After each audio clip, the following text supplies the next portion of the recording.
বাড়ির প্রতিটা সদস্যর কথা আর কি বলবো, তারা বিস্ময়ে কিংকর্তব্যবিমূঢ়, হতভম্ব, হতবাক, হতবুদ্ধি বা ক্রুদ্ধ হয়ে আছে। একের পর এক ডোজগুলো কেউ নিতে পারেনি। আসলে সেই সুযোগটাই ওরা দুজন দেয়নি। সবকিছু এত জলদি ঘটেছে, কেউ কোনো কথা বা করার সুযোগই পাচ্ছে না। এতক্ষণ ঝগড়া চালিয়ে গেলেও এখন রীতিমতো মারামারি, হাতাহাতি শুরু হয়ে গেছে। তাও আবার যেই সেই হাতাহাতি না, একেবারে খুন করে ফেলার মতো। বিস্ময় কাটিয়ে আর কেউ দাঁড়িয়ে থাকতে পারল না। সকলে এই এই দেখ দেখ করতে করতেই দুজনকে ছাড়ালো। তুষার, তুহিন, নিহার শিশিরকে টেনে নিল, বৃষ্টি, ইয়াসমিন কুয়াশাকে টেনে নিল, আর তিনজা কথাই বলতে ভুলে গেল। তারা কিনা এদের বিয়ে দেবার চিন্তা করছেন। এ কি সর্বনাশী সিদ্ধান্ত নিলেন তারা! এরা তো বিয়ের আগে একে অপরকে মারপিট করে পটল তুলবে। এদের বিয়ে কি করে সম্ভব? অসম্ভব, এ অতিশয় অসম্ভব। তুষার রেগে গেল প্রচুর। শিশিরকে ধমকে বলল, ঠাটিয়ে থাপ্পড় দেবো একটা। এমন মারামারি করতে কে বলছে? গায়ে হাত তুলি কেন ওর? আর তোমরা এদের বিয়ে দিতে চাইছো? কি অবস্থা দেখো, এদের তো মনের মিলটাই নেই। এরা সংসার করবে বলে কি তোমাদের মনে হয়? আজ বিয়ে দেবে, কাল বাসর ঘর থেকে দুজনের লাশ বের করতে হবে। শোরগোল শুনে জাকির মালিথা বেরিয়ে এলেন, জাহিদ মালিথাও পেছনে এলেন। জাকির মালিথা এসে রাগত স্বরে বললেন, কি হচ্ছে কি এখানে? এত শোরগোল কিসের? বুঝছো না কেন? একটু আগেই যেটা বললাম সেটাই হচ্ছে। এখনো সময় আছে, ভেবে দেখো। জাকির মালিথা গম্ভীর, ভারী, রূঢ় স্বরে কাটকাট জবাব। কোনো ভাবাভাবি নেই। বিয়ে আজ দুপুরের পরেই হচ্ছে। আমরা আমাদের সিদ্ধান্ত জানিয়েছি। মানা আর না মানা ওদের বিষয়, কিন্তু বিয়ে হবেই। শিশির, কুয়াশা এতক্ষণ দুজন দুজনার শিকারী নজরে দেখছিল। এবার জাকির মালিতার কথা শুনে এক্সপ্রেশন এমন দিল যে আকাশ থেকে দুজনে মাত্র ধপাস দিয়ে জমিনে পড়ল। আজই বিয়ে বলে কি? কানে বেশি শুনল নাকি কম শুনল? ইয়া আল্লাহ, দুজনারই অবস্থা এখন মাইনকার চিপায় পড়ার মতো। এরা যখন সিদ্ধান্ত নিয়েছে তখন বিয়ে আজই হচ্ছে। আটঘাট বেঁধে মাঠে নেমেছে। বোঝা যাচ্ছে গোল তারা দেবেই। হাজার ভালো গোলকিপার হয়েও কাজ হবে না। এই গোল আর ঠেকাতে পারছে না তারা। বাঁচার কোনো উপায় নেই।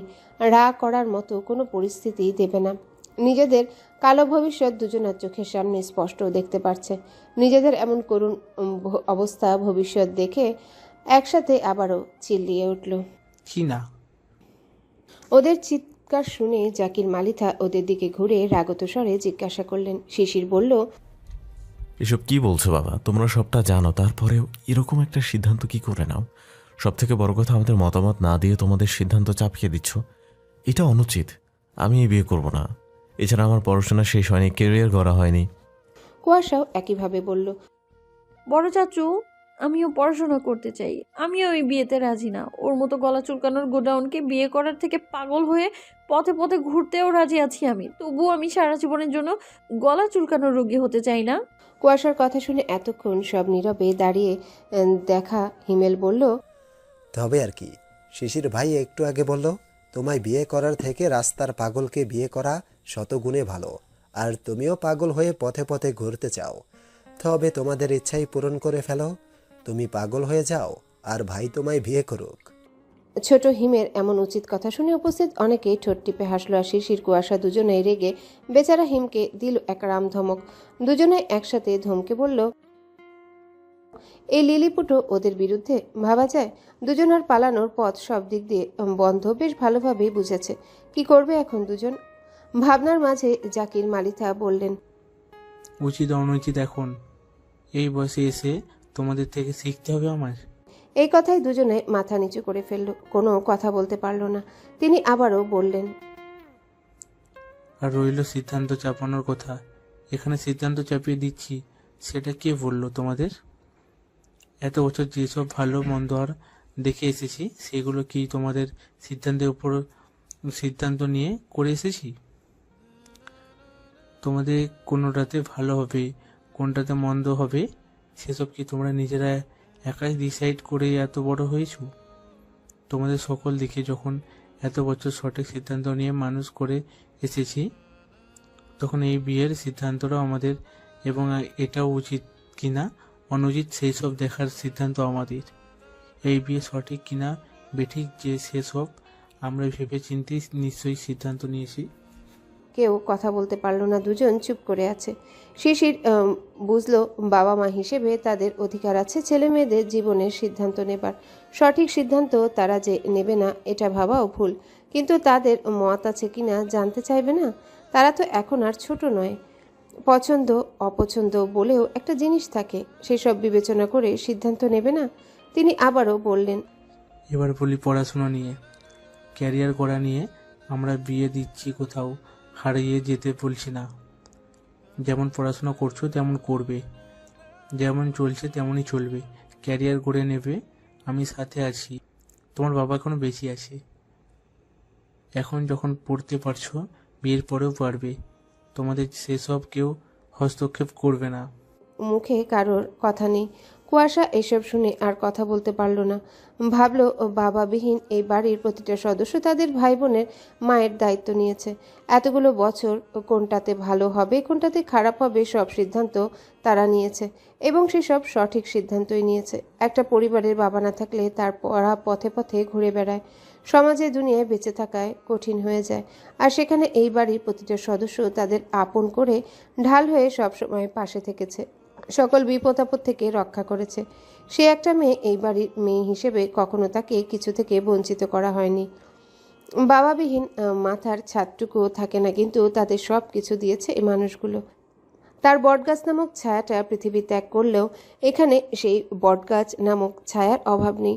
তার চাচু ভাইরা তাকে যত্ন করে আগলে রাখে, সকল আবদার পূরণ করে, ভালোবাসায় ভরিয়ে রেখেছে। কখনো বাবার কমতি বা বাবার ভালোবাসার কমতি বুঝতে দেয়নি ভাইরা চাচুরা। আর তাদের মুখের উপর কোনো কথা বলা কেন এমন চিন্তাও করতে পারবে না সে। এতগুলো বছর যখন সব কিছুর সিদ্ধান্ত নিয়ে এসেছে, তবে বিয়ের সিদ্ধান্তটাও তাদেরই নেওয়ার সম্পূর্ণ অধিকার আছে। কিন্তু এই সামনে থাকা ছেলেটাকে বিয়ে করবে কি করে সে? তার সাথে তো সেই মনের মিলটাই নেই। সব সময় ঝগড়া মারামারি করে দিন যায়। সব থেকে অপছন্দের তালিকায় যে ছেলে তাকে বিয়ে করে সে নিজের জীবনে কি করে নষ্ট করবে? ভবিষ্যৎ কি হবে তার? আদৌ কি এতে ভালো কিছু হবে, নাকি ভালো কিছু আছে? বিয়ের মতো বন্ধনে জোড়া বাঁধার জন্যে তো লাগে মন, ভালোবাসা, মনের মিল। আর মনের মিলটাই না হয় বাদই দিল। ভালোবাসা কি আদৌ সম্ভব? সেই মন কি হবে কখনো?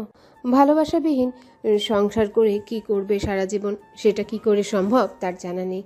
কুয়াশা কথাগুলো ভেবে একবার ঝরঝর করে কেঁদে দিল। সেই কান্নায় কিছু একটা ছিল যেটাতে সকলকে নাড়িয়ে তুলতে সক্ষম হলো। ফুপিয়ে দুহাতে মুখ ঢেকে কান্না করে দিয়েছে। সে এখন দোটানায় পড়েছে। একদিকে যারা আপন করে নিয়েছে, নিজেদের সংসারে ঠাঁই দিয়েছে, তাদের কথা ফেলতে পারবে না, আর অন্যদিকে শিশিরকে তার অপছন্দ, তাকেও বিয়ে করতে চায় না সে। এই দুয়ের মাঝে চাপা পড়ে সে এখন অথই সাগরে হাবুডুবু খাচ্ছে, অতল সাগরে ডুবে যাচ্ছে। তাকে এখন বাঁচাবে কে এই কঠিন সময় থেকে? তার পাশে কেউ নেই। ঝরঝর করে কান্না করা দেখে সকলে সঠিক কারণটা বোঝা হয়ে গেছে। সকলে নির্বোধ না যে কান্নার কারণটা ধরতে পারবে না। কুয়াশা যে দোটানায় পড়েছে সকলের বোধগম্য হলো। উপস্থিত সকলে একে অপরের দিকে মুখ চাওয়াচাই করলো, অসহায় সরল সেই চাহনিগুলো। এদিকে শিশিরও সকলের দিকে সরল অসহায় চোখে চাইল, তার চোখের ভাষাও দোটানা। আবার কুয়াশার কান্নার জেরটাও বুকে লাগার মতো। আজমিরা বেগম জাকিয়া বেগমের দিকে টলমল চোখ নিয়ে তাকালেন। জাকিয়া তা দেখে স্বামীর দিকে তাকিয়ে অনুরোধ চোখে সিদ্ধান্ত বাদ দিতে বললেন, কিন্তু তিনি আগের ন্যায় কঠিন চোখে চাইলেন। এগিয়ে গেলেন কুয়াশার দিকে। কুয়াশার কাছে গিয়ে দাঁড়িয়ে ওর মাথায় হাত রাখলেন। এক হাতে কুয়াশা কান্নারত, মুখ থেকে হাতটা সরালেন, সরিয়ে মেয়েকে কাছে টেনে নিলেন, আদুরে বাড়ি ছুড়লেন। কোহেলিমা, কুয়াশা কান্না থামিয়ে মুখ তুলে তাকালো। তিনি হাত